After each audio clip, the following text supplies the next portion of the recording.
निखिल जी, अब हम आ गए हैं हमारी मैथ्स लैब में, और मैथ्स लैब में हमारे मैथ्स के एचओडी हैं मिस्टर दिनेश जी शर्मा। ये आपको बताएंगे मैथ्स लैब का क्या है। मैथ्स लैब का क्या इम्पोर्टेंट सर 3D में जो ज्योमेट्रिकल फिगर्स होती हैं उनको अपन बोर्ड पे एज इट इज़ नहीं बना सकते हैं, उनको अपन को 2D में बनाना पड़ता है। जैसे सपोज कीजिए एक कोण अपने पास है यहाँ पे, तो इस कोण को अपन एज इट इज़ बोर्ड पे नहीं बना पाएंगे, तो उसको समझाने के लिए भी कोण ऐसा फिगर होता है, और इसका वॉल्यूम एरिया वगैरह बताने के लिए हम मैथमेटिक्स लैब को यूज़ करते हैं। तो इसका मतलब मैथ बहुत एडवांस है साइंस में, ये तो बाकी अदर्स जो प्रैक्टिकल सब्जेक्ट है उनसे भी कहीं ज़्यादा, ये तो very डीप चीज़ है। ये sir, E subject is incomplete without mathematics. Students अगर इन चीज़ों से प्रैक्टिकली समझ के गुजरता है तो बहुत अच्छा समझ पाएगा। ये सर, ये इंपॉर्टेंस है मैथ्स लैब का कि हम प्रैक्टिकली उनको दिखा सके सारी चीज़ों को भी। ऐसे यहाँ पे जो मेट्रिकल फिगर्स होती हैं ऐसे इनके अपन एरियाज़ वगैरह फाइंड आउट करते हैं। थैंक यू सर, बहुत अच्छा लगा। जी सर, ये हमारी कंप्यूटर लैब में, हाँ मैं देख पा रहा हूँ। और यहाँ पर हमारे कंप्यूटर डिपार्टमेंट के एचओडी हैं मिस्टर संजय कुलहरी। ये आपको बताएंगे हमारी कंप्यूटर लैब के बारे में। कुलहरी जी, कितने सेट हैं अपने लैब में? टोटल 50 हैं। अच्छा अच्छा, कितने स्टूडेंट्स इसमें एक साथ एक बार एक पर इस क्लास के अकॉर्डिंग 40 स्टूडेंट्स एक टाइम में एक सिस्टम पे CBSE norms according to CBSE norms.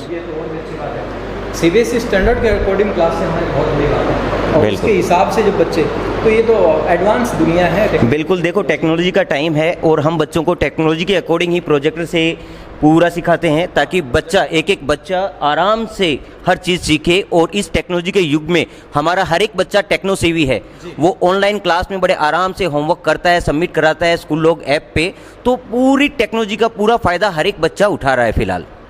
आगे सर हमारे आर्ट स्टूडियो में, जहाँ पर हमारे आर्ट्स एंड क्राफ्ट्स, पेंटिंग वगैरह, ऑयल पेंटिंग, क्ले मॉडलिंग, इन सब के बारे में हमारे पास में बच्चों को सिखाया जाता है, और उसके लिए हमारे पास में बहुत ही एक्सपर्ट ट्रेनर हैं मिस्टर सुनील रोलान। अब आपको सुनील रोलान जी बताएंगे। देख पा रहा हूँ मैं, वाकई में बहुत अच्छा काम करता है सर। इनमें क्या स्पेशलाइजेशन, ये क्या चीज़ है सर? ये पेपर मेस से बनाया है सर, ये कैमल।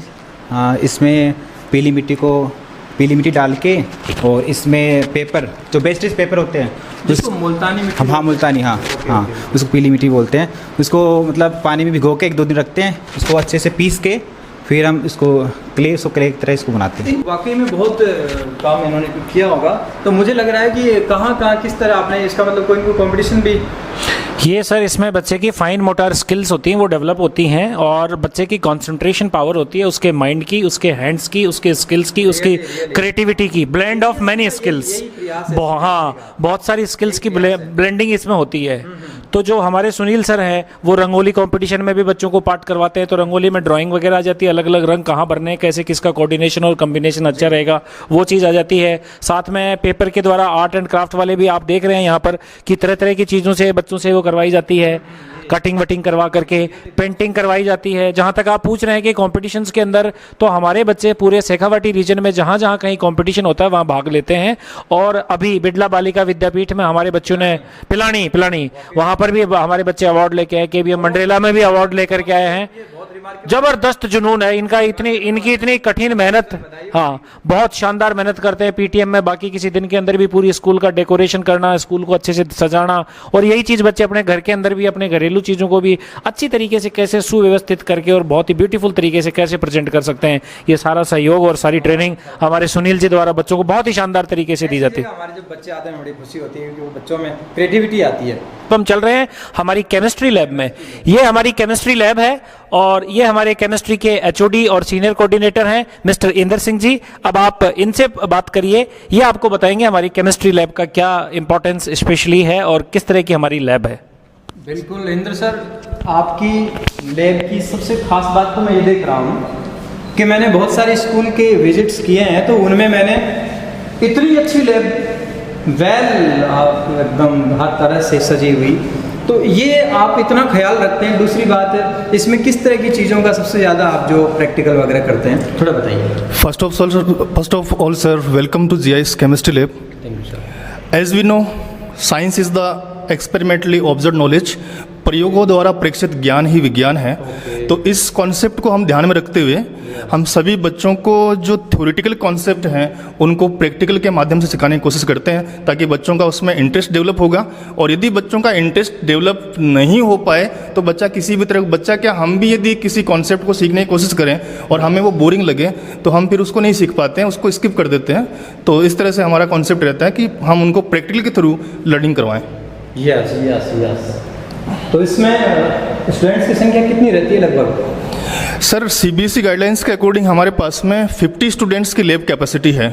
तो वीक में हमारा टाइम टेबल का शेड्यूल इस तरह का रहता है कि थ्योरेटिकल टीचिंग के साथ साथ प्रैक्टिकल के लिए भी 2 से 3 बार बच्चे को लैब में आने का अवसर मिलता है और प्रैक्टिकल के थ्रू लर्निंग करने का अवसर मिल जाता है। ये मुझे और भी अच्छी बात है कि लिमिट जो संख्या है उसमें आप ये सब चीज़ें सिखाते हो, बच्चों की लिमिट्स रख के सिखाते हो। Right sir. भीड़ होती है तो वहाँ पर कोई सीखने की बात नहीं रहती है, भीड़ को मैनेज करना ही मैनेजमेंट है। बिल्कुल सर। तो ये हमारी फिजिक्स लैब है और यहाँ पर हमारी फिजिक्स लैब में हमारे फिजिक्स लैब के इंचार्ज मिस्टर विजय जी जांगिड़ है, पीजीटी फिजिक्स। ये आपको बताएंगे फिजिक्स लैब्स के बारे में आगे और कुछ डिटेल्स।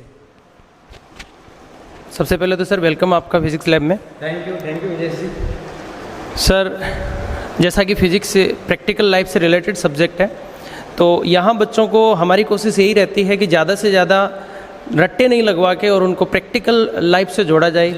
तो हम तो थ्योरी लेक्चर्स जो लेते हैं क्लास में उसमें भी ज़्यादा से ज़्यादा प्रैक्टिकली बच्चों को एक्सप्लेन करते हैं और प्रैक्टिकली उनको कनेक्ट करते हैं ताकि बच्चों का इंटरेस्ट डेवलप हो फिजिक्स के अंदर।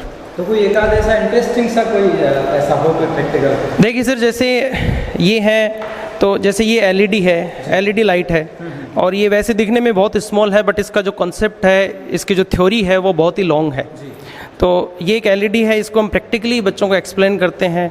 इसी तरह से जैसे कार्बन रेजिस्टेंसेज हैं, ये जो सब मटेरियल है इलेक्ट्रॉनिक आइटम्स में सब कनेक्ट होते हैं। जैसे मोबाइल चार्जर है, रेडियो है, टीवी है, अपने मोबाइल्स के सर्किट हैं, कंप्यूटर के सर्किट्स हैं, उनमें ये स्मॉल चीज़ें समझ पाते हैं चीज़ें। हाँ, तो ये मतलब प्रैक्टिकली हम बच्चों को एक्सप्लेन करते हैं। जैसे ये है हमारा, ये कार्बन रेजिस्टेंस है, तो ये हमारी थ्योरी में भी है और बोर्ड एग्जाम में क्वेश्चंस भी इस पर अच्छे आते हैं।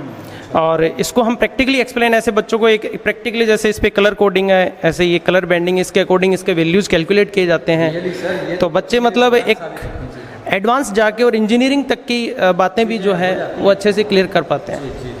तो हमारी कोशिश सर यही रहती है कि बच्चा प्रैक्टिकली अच्छे से इंटरेस्ट। रिजल्ट की बात है हमारे यहाँ पर जी 100% रिजल्ट जैसे आप देख रहे हैं, लेकिन इसके नीचे एक चीज़ और देख रहे हैं। हाँ, फर्स्ट डिवीजन रिजल्ट, ठीक है। यानी यहाँ पर भी देखिए आप, ऑल स्टूडेंट्स गोट फर्स्ट डिवीजन। मतलब सबसे पहले हमने नो फेल जोन बनाने की कोशिश करी, जैसे हमारे सीनियर कोऑर्डिनेटर ने बताया था जी। लेकिन उसके बाद में हमारा दायरा थोड़ा ऊपर हो गया कि नो फेल जोन के अलावा हट करके और अपन ये चलते हैं कि no second division, no third division, सारे बच्चे हमारे फर्स्ट डिवीजन आने चाहिए। कई जगह क्या होता है, 2, 5, 10 बच्चे बहुत अच्छी परसेंटेज लेते हैं, उन्हीं को बड़े बड़े रूप में दिखा दिया जाता है, बाकी रिजल्ट इतना अच्छा नहीं होता है। लेकिन हमने पूरा इसका बाकायदा क्वालिटी बना करके और पूरे डिटेल में टेबल दे रखी है कि हमारे 16 बच्चे अबव 90% हैं। यहाँ पर ये देख रहे हैं हमारे शिवानी बच्ची जो है 97.60%, मोनिका बच्ची है 94.60% और उसके नीचे 95 एंड अबव बहुत सारे बच्चे हैं। 97? हाँ जी 97.60। ये हमारी पूरी टीम है सर, देख रहे हैं यहाँ पर। फर्स्ट रैंक डिस्ट्रिक्ट झुंझुनू जी। हाँ, ये तो इसी प्रकार से हमारे बच्चे जो है वो 10th के अंदर भी बहुत ही शानदार उनका रिजल्ट आता है। सीबीएसई में 10th में देखिए सर, ये पलक डूडी है 97.40 और दूसरा बच्चा मनीष कुमार है, ये भी 97.40। तो ये sir all India 13th rank है। और यही लोकेलिटी से ही है, टिटनवार, गुढ़ागौड़ जी। हाँ, लोकेलिटी से ही बच्चे हैं। लेकिन देखिए टक्कर देखिए सर कितने कांटे की है, जबरदस्त कि एक ही परसेंटेज 2 बच्चों के, एक लड़का और एक लड़की। All India 13th rank. जी जी जी जी जी जी जी। वाह। और उसके बाद में देखिए, बधाई हो सर, बधाई हो। Thank you sir. गार्जियंस के लिए और स्टूडेंट्स के लिए और क्या होना है, बस सबसे बड़ी चीज तो यही है। रिजल्ट के मामले सबसे बड़ी चीज तो यही है, जो आप मतलब इससे बड़ा तोहफा और क्या हो सकता है। आप यूं सोच रहे थे कि स्पोर्ट्स में नेशनल इंटरनेशनल है सर, एकेडमिक में भी कमाल कर रखे हैं बिल्कुल। 95% से ऊपर काफी बच्चे हैं, 90% से ऊपर काफी बच्चे हैं। हालांकि हर गार्जियन का सपना होता है कि मेरा बच्चा भी 95 से ऊपर है, 90 से ऊपर है, और हम प्रयास भी करते हैं उसके लिए। रेमेडियल क्लासेस भी करते हैं, एक्स्ट्रा फ्री क्लासेस भी लगाते हैं, और हॉस्टल के बच्चों के लिए तो सर स्पेशली 5 घंटे तो हमारी टीचिंग क्लास होती है और 3-4 घंटे उनकी सेल्फ स्टडी होती है। ये पूरा एक टीम वर्क है सर कंप्लीटली, और एवरी डे इसकी प्रॉपर मॉनिटरिंग, रिकॉर्डिंग और रिपोर्टिंग होती है।